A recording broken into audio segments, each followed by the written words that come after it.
Welcome to the show, ladies and gentlemen. I'm your host, Alton West. This week I'll have on a guest that will be talking about the Ballroom Blitz that's sponsored by the Junior Service League coming up, and also the Art Appreciation and Cultural Awareness Week. So stay tuned for those interviews in just a moment. Welcome to City Week, ladies and gentlemen. Now I have the pleasure of sitting down with a director and choreographer that will be doing the Ballroom Blitz here that is sponsored by the Junior Service League, Jamie Dunnigan. Jamie, welcome to the program. Thank you.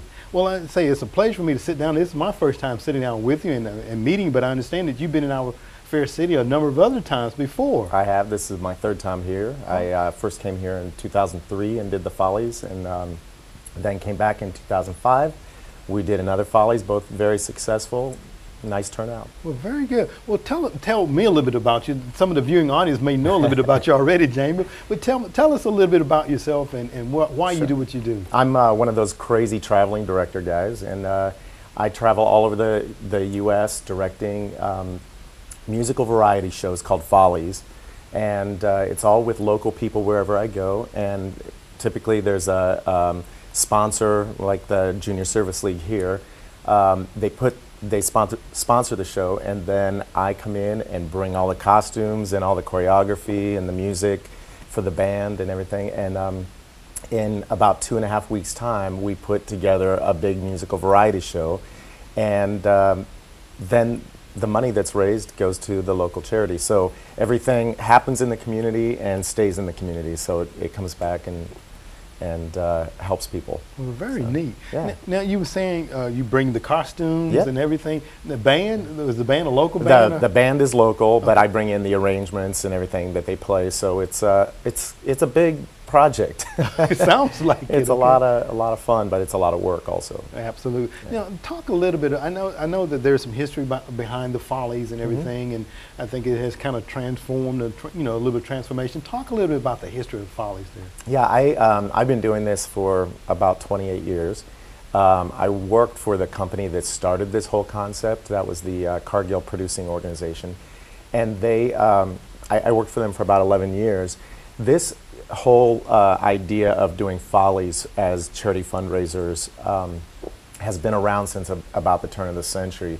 They started it, and then within 20, 30 years, there were a lot of companies doing this, about 50 companies doing this, and it was big business. And then television came around, and so you didn't have to make your own entertainment anymore, and you could just sit on the couch and watch TV and veg out, which is what everybody does now. And so as more and more forms of entertainment came around, these kinds of shows sort of got pushed away and pushed to the back seat. But what I find kind of interesting right now is there's a bit of a resurgence of these kinds of live, very highly participatory kinds of things, because people are tired of sitting around and in front of their laptops and in front of their televisions and PlayStations and doing all this stuff. And this has been a really kind of a cool thing to watch, that people are like, we got to get up and move, and we have to do things together. Right. We sort of have become solitary, in our forms of entertainment. We can watch any movie we want on YouTube or Netflix or anything. You can watch, and you can just stay at home and not interact. But these shows and a lot of other things are really pulling people back out again and saying, we have to interact. This is what our community is about, is interaction. So I am so grateful that I get to be a part of that kind of thing in communities all across the country. It's pretty fun. Well, last week they had the Meet the Directors party out at the Lafayette Garden, mm-hmm. Best Western there, and I guess a number of people came out. Talk about that, and then just kind of talk about the rehearsals. I know that you all started rehearsals last week as well. Talk about that a little bit for us, Jamie. We had the kickoff party. We had a good turnout. A lot of people very excited about it, and we had a little bit of entertainment, some singers and some dancers and stuff like that. It was just fun to kind of give everybody an idea of how much fun we're going to have. Then I got up and talked about the show, this musical variety show that we're going to be doing, and I think generally everybody was pretty excited when we left. We're getting ready to kick off some auditions this morning, and I'm excited to see who shows up and what kind of talent we have.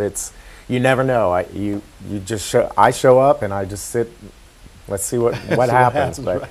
In the past, we've always had a really good turnout. We had good singers and good dancers and everything. I think in the past we've had about 75 people or so in the actual show. Okay. That doesn't include all the backstage people, all the volunteers that do all the coordination that it takes to make a show like this. But so it's a big community involvement. It's a lot of people involved. Now, I know that you at the Meet the Directors party that was held on Thursday last week, and then you had the auditions that followed on that. I'm sorry, Meet the Director on that Wednesday, and then you had the auditions that started on that Thursday, and there's a number of people came out from the surrounding community. And I know that you probably didn't start doing your evaluation then, you probably did that a little bit later, but are there any particular talents that you look for, Jamie? Well, I'm definitely looking for people that can sing. Okay. That's a big thing. If I can fill all the solo spots with some fairly good singers, then I can kind of flesh out the rest of it with bodies. You know, I'll take the bodies, the one bodies, because you know, I can teach everybody the dance moves for the different steps. If you're just there and they're willing to be there, that's cool. And then you put them all in costumes and everything, and then you got a show. So it's definitely nice to have some people that know how to dance, but if they don't, I can still teach them. Okay. That's not a problem. So you kind of the jack of all, right? Yeah, you got to do it all. Do it all. Exactly. Okay. Yeah, and I also heard you mention about volunteers and various other persons that are needed to. Mm-hmm. Do you need volunteers to help put on a show like this for the surrounding area? Absolutely. The whole way that the show is set up, we have committees. We have a costume committee, and like 25 big boxes of costumes arrived here, and they're sorting them all out and getting them all ready for the fittings once I get the show cast and ready to go. There's the sets and scenery committee that are helping out, and props, and then that's just the sort of the production stuff, working with the lights and the sound. And then there's all the the programs. They've been working on the program, selling ads for that and getting that all ready to go. And there are people that are working on the sponsorships, and there's some little commercials that are in the show. So I write these little comedy sketches or a little song and dance or something for some of the local sponsors. So there's a lot of different things. And I just arrived this week, but they've been working on this for a year, trying to get all of the, all the nuts and bolts screwed together. So it's a lot of work. So have everything in place, so when the director gets there, he just directs. And then it's all about the production and getting the production put together. But the actual process takes a bit longer. Okay, well, very good. Yeah. And if someone was interested, I know we had Katie on a couple of weeks ago, Katie Merrill. We'll refer her as Katie Merrill. But if anybody wanted to volunteer, I guess they can contact her, or could they contact you, Jamie? Well, no, they can contact the Junior Service League. Junior Service League. Okay, all right, very good. Because I'm sure everybody may not be able to dance, and I know I can do solos. If you have a spot for me, I can do a solo. Absolutely. It would be so low that nobody would be able to hear it. I figured you were going there. Okay. All right. Now let me ask you. Now you said that in the past, Jamie, you've had about 75 plus individuals that show up. Is there a number that you just can't accommodate? No. I'll take as many people as possible. Okay. So everybody shows up, gets a part, right? Come on down. Okay. Very good. Everybody gets a part. There's no problem with that. Okay. So. Very good. All right. Now let me ask you now, Jamie, because of the fact that, you say you've been doing this for quite some time. And I understand what you're saying about we can just sit on our sofas and everything like that. Why do you do this? Well, I love watching people step outside of their comfort zone and put themselves out to learn something new. This isn't just learning something new, it's also creating something. And I think that when people are creating something, there's a spark in them, and they become a little bit more alive. And I love watching people blossom and finding something in themselves that they just didn't even know was there. Okay. So that's very rewarding to me when I can be the catalyst for that sort of thing, watching people just get something that they never thought they would get, do something they never thought they would do, and be a part of something that is high energy and extremely fun and great for the community. Okay, very good. Let's talk a little bit about the rehearsals, because I was seeing here on the flyer there's no weekend rehearsals. We rehearse Monday through Friday. I have a group of dancers that meet in the morning. In fact, we're just heading there in a few minutes. So they rehearse Monday through Friday for like a half hour for each number. And then I'll have a group that rehearses every night, Monday through Friday. All the numbers, there's a lot of big production numbers, dance numbers.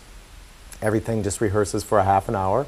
And so they can come in, do their dance and leave, or they can come in and stick around and do a bunch of dances. Okay. So all right. we like those people. You like those? Okay, yeah, very good. the ones that stick around and do it. So it's so we basically this week is getting everyone placed into the different numbers that they're going to be in, and then next week and the week after that we'll rehearse, and then the final week we put the whole show together, and then we like go.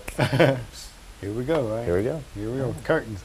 And I noticed that, of course, the dress rehearsal is March the 21st and 22nd. And then let's talk a little bit about ticket prices and what persons can get for the various tickets. I see that there's a premier ticket here at $25. And I understand you get a parking pass with that. Can you talk about that ticket price a little bit for us, James? Yeah, well, it's a great value. You get a really, really wonderful show, and you get premier seating. So like right up front, so you can see all your friends and family up there, and your doctors and your lawyers and whoever else. Okay. And then you get a parking pass too. Okay, well, so very good. Right up front. Right up front. Yeah, rock star parking. I'm gonna think you can probably make faces at them too a little bit, right? Hopefully. Okay. That'd be the fun part. That's right. Yeah. Because I understand that it's a time for adults just kind of really to have fun and to play and to kind of get outside of their comfort zone a little bit, right? Yeah. Well, I think I was telling you earlier that I think there aren't enough options these days for adults to get together and play and have fun, and this is a really nice thing. Everybody's so focused on their kids and all their kids' crazy schedule and everything, and so this is a really fun thing for adults to get together to have some nice social time together, but they're also sweating because they're dancing like crazy. They're singing. They're learning music. Their brains are going like this because they're trying to learn all this music, and they're trying to learn all these dance steps and everything. And there's it's just a really great camaraderie that happens when you bring a bunch of adults together like that, and it's a wonderful thing. I really love being a part of that. Well, very good. Jim, I want to thank you for being on the show today. And again, just want to recap, that's the Junior Service League Ballroom Blitz. That will be Friday and Saturday, March the 23rd and 24th at LaGrange High School Auditorium, 7:30 to 10 o'clock. So be there and be in costume and have fun. Great, thank you. Jamie, thank you very much for coming on the show today. My pleasure. All right. Ladies and gentlemen, stay tuned. We're back with more City Week in just a moment.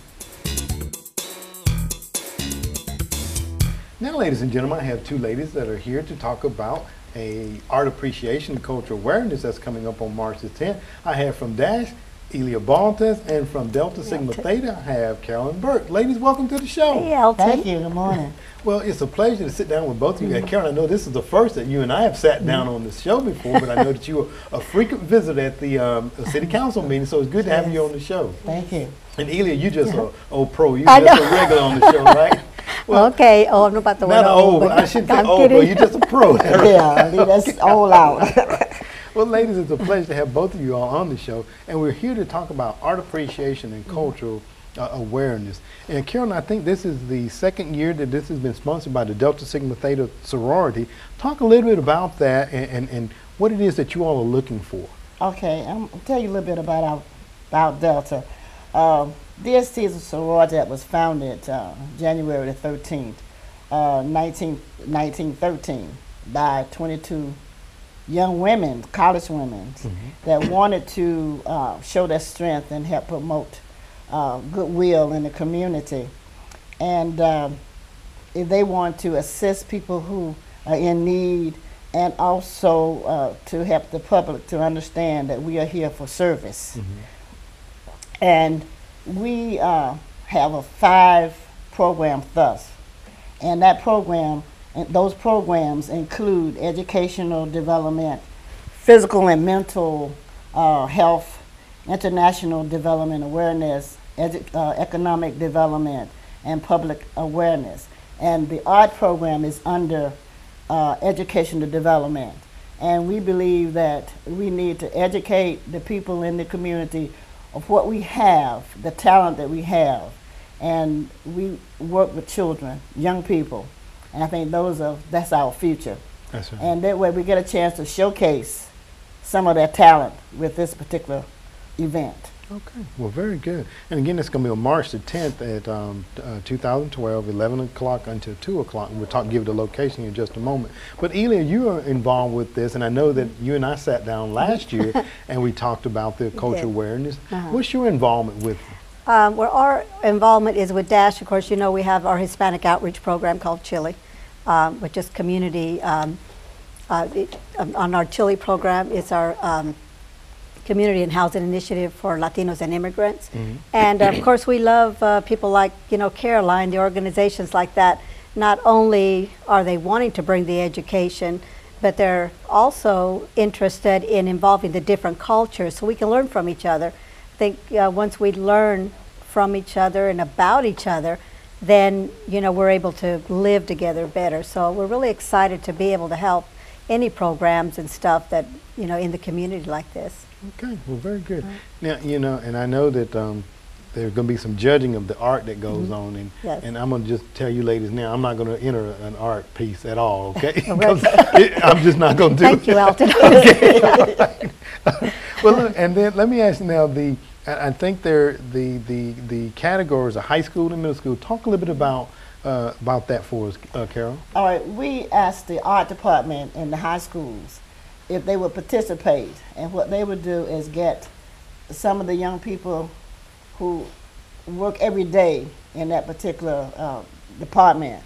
And so they're going to choose certain pictures, photographs, and other items that they are doing during the school year. And then they're gonna put those, and they put at least five or more into the event. Okay. In the middle school, they enjoyed it so much. Some of the teachers last year enjoyed it so much. They said, "Well, why not put the middle school in?" Okay. So that was a little extra work that we did, and we have got good response from the art teachers in the middle schools, and all of them are going to participate, and they're going to have masks. They're going to have a craft, different kind of crafts in there. They're going to have photographs, paper mache. They're going to have as much as they can in there to show the community, hey, we have some talent students in our schools. Absolutely. You know, I've saw and have seen some of the art displayed down at the museums in the downtown area, and just to see some of the drawings that these young people produced, you know, like I say, I'm by no means an artist. My son is an artist. You know, and it just amazes me the way that an artist, you know, they can start a project and then they can go away and leave it for months and come back to it and pick it up. You know, and I'm like, oh my God, that would just drive me up the wall. Yeah, you know. that's great. But and then you know, there's going to be awards that's going to be presented. Talk about the categories there as far as award presentations there, Carol. The categories are going to be. Okay. I know. Did you say we got the high school, we got the middle schools, and then of course, we have some judging that will be going on with it as well. It's going to be, as I say, it's going to be. I thought I had a list of them, but it's going to be paintings. Okay. It's going to be photography. Oh, It's okay. going to be graphic work, paper mache, mask made out of different materials. Okay. Those are about the ones that I can recall. Okay. All right. So you have, and I guess there'll be awards, trophies that will be awarded in each one of those categories. Right. There will be a trophy. You have a first, second, and third for the high schools, and Okay. first, second, and third for the middle school. Okay. And it's only going to be one for the category. For each category. Okay. Well, very good. Now, in Ely, I know that there's you there involved in bringing on board the Hispanic community. Talk about some of the things that they brought last year to the event. Well, we brought some, you know, everybody brings artifacts and stuff. So, and we want to, of course, grow that commitment from the Hispanic community to come in and join also. But we had also artifacts and food. So, you know, there's food, and you know, we'd like that food. Absolutely. But they have artifacts, and so, you know, so people are able to see all the, not only the Hispanic, but all the different cultures. Like, you know, and they ask questions, you know, so that's a great, you know, our curiosity kind of peaks when we see all these other things from the other ones, and we want to share with each other. So that it's usually a great event. Okay, very good. And the food will be coming from different cultures. I know we're going to have Hispanic, as we said, we're going to have Afro-American, we're going to have probably Russian food. What else we going to have? Let's see. Just all Well, of we're going to have a mishmash of food. Okay. Instead of trying to name all of them, we're going to try Right. to get as much as we can, so the students can actually, or the people in the community can actually taste the Right. different kind of food, because you have some people never taste maybe food from Iran, right. you know. So we try to have something that would make them interested in trying that different kinds of food. Absolutely. You know, I think back to my college days. I remember we used to have the, I guess you would call those cultural events of this nature, and where, you know, because we had people from Turkey, we had people from Iran at the school that I went to, and we just had like a big food fest. Tasting. Tasting, absolutely, Tasting. a food fest, and people would do and prepare various dishes from their countries. And I think a lot of times what we find out, there's not a great difference between Exactly. the cultures there, you know, because, you know, the food items are pretty much the same. You're going to have a meat, you're going to season it a certain way, You do. you know, so you think you find out a lot about yourselves when you go to events like this. And I just want to mention again, that's going to be Saturday, March the 10th. You know, Ely, that's going to be a pretty busy day for you that day, because we have another event going on that day. But that's okay. And it's going to be held at the Underground, which is at Lee's Crossing, Vernon Plaza there. And the best part of this event, ladies, tell them what's the best part of this event. There's 4 letters you can't beat. It's what? The food. Well, the food is one. Say that out. And we're going to have entertainment too. I left that out. We're going to have some stepping and some praise dancing, some singing of different cultures. You can get there. So we're going to have an array of things for the community to enjoy. Okay, very good. And I'm still trying to. What was your 4-letter word? The 4-letter word, other than the food, is what to the public? It's free. Free. Oh, yes. free Free food. It's free to the public. It's food again. That's right, free to the public. So we want people to come out and enjoy. You know, the art, because the individuals will be bringing their art, and of course they want to be able to win there. You're going to have some judging that's going to be going on. Talk a little bit about the judges. Carolyn, if you don't mind. We'll both talk about it. We will have Mrs. Green. You know, she is a local artist in this area, and she has had some paintings in the museum downtown, and also a picture been featured on the street light posts, I think. And we're going to have Mrs. Sims. She will be there. Okay. And she will talk about the other one. Oh, and we'll also have Jaciel Barrientos. He's a local artist, and you know, of course, he's not as well known anywhere, but he's kind of making his way, and you know, in the Hispanic, a very good artist, and he's going to be there, and a very good person, helps us volunteer. You know, a lot. Okay, well, very good. You know, again, it's going to be an exciting day. It seems like a lot of the food, the fun. You say it's just going to be something there for everybody. It sounds like. So this is going to be a family event to come out. We're hoping and praying for good weather that day. Oh, yes. So that it is an indoor, correct? It is indoor. Yes. And also, Alton, the judges will have some of their artwork there for the public too. If they want, they could purchase some of their own, showcase their own artwork. Well, very good. You have the, artwork by Mrs. Annie Green, which a number have seen that work. Her yarn work is, you know, we just can't say enough about that. And Jaciel Barrientos, a good friend of mine that I know very well too, and I've seen some of the artwork that he's been working on. I think he said he's been working on one piece for about 6 months now. Yeah, that's his major. That's his major piece. I told him I might bring the one that I've got, that his. Okay, well, very good. So again, we just want to invite the community to come out to the Art Appreciation and Cultural Awareness event that will be held Saturday, March the 10th at 11 o'clock a.m. until 2 o'clock p.m. at the Underground Studio Event Center on Vernon Road. That's where the old Mark Mike's used to be. And this is sponsored by the Delta Sigma Theta, Carol Burks being the coordinator of this event. This is second year, correct, Carol? My second year, yes. Second year. Yes. Well, ladies, thank you all very much for thank coming on you and so sharing much. this information. And I know that everybody will come out and enjoy it. Thank you And I so want to much. say a PS on something. Okay. If the students would like to sell some of their Okay. paintings, they can do so. But we did that one year somewhere else. Okay. Some of the parents wanted to buy. Oh, so come prepared to sell, perhaps. Sell, yes. Okay, well, very good. Well, ladies, thank you all very much for coming on and sharing this information once again. Thank you, Elton. Thank you for having having us. us. All right. Ladies and gentlemen, stay tuned. We'll be back for more City Week in just a moment. Ladies and gentlemen, well, thank you for joining for City Week this week. My guests have been Jamie Dunnigan, the director and choreographer for the Ballroom Blitz that's sponsored by the Junior Service League. We wanted you to come on out and enjoy that show. And hey, if you have a talent, get in the show. Hope you'll enjoy it. Also, ladies and gentlemen, I had on Elia Baltus from Dash and Chile, and also Carolyn Burks with the Delta Sigma Theta sorority, as they talked about the art appreciation, cultural awareness that will be held on March the 10th at the Underground there on Vernon Road. So, ladies and gentlemen, once again, I want to invite you to that event. It's free to the public. Come on out, see the wonderful art, and taste some of the magnificent food that they have on display there. Ladies and gentlemen, as always, I want to thank you for joining for City Week and invite you back for more of City Week.